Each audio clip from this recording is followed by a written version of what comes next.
There are two types of people in this world. All right, there are those who pack the night before and those who pack 20 minutes before.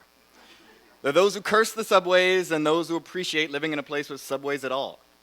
There are those who want to be buried raw in the ground under an avocado tree so 10 years later surviving friends can gather and enjoy a bowl of Mason guacamole, and the rest of you. Now there are two types of people, okay? There are flowers and there are bees. There are beans and grounds. There's stillness and people. Three types, in fact, all right? There are those who are dead, those who are not dead yet, and the rest. There are two types of music. There's the note and the rest. There are two types of rest. There's the kind I'm capable of and the kind that exists.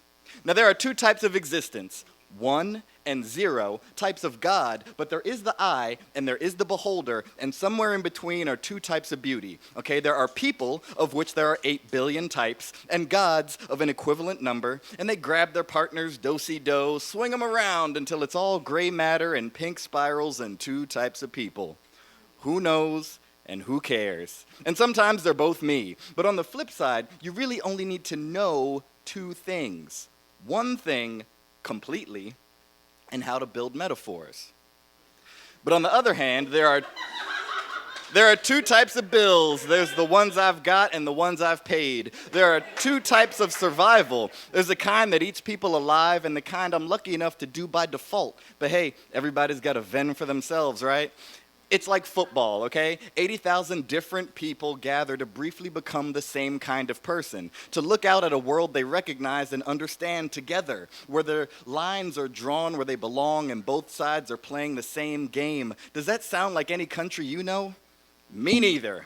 Man, I just want to be the guac and let the chips fall where they may.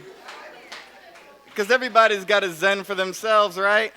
And even when it feels like there are only two kind people in this world, and we're more likely to change the rules of football after a single pass interference call than we are to change the gun laws after repeated mass murders of children, man, life is just death on vacation. You know how when a car is moving at a certain specific speed, it looks like the wheel spokes are no longer spinning, but they're still just like a static projection gliding along because the speed of the spokes is synced with the speed of your perception. Well, I am a Charlie horse of energy that entropy just takes 80 years to kind of massage away, and within that cramp, the light that is in my body has slowed to a speed where, as I zip along this Mobius strip of time-space, I can look across and see an image of myself that's no longer spinning. It's just like a static projection gliding along. And when the sum of parts can look out and see itself as something greater, something that deserves better, those are the two types of people in this world.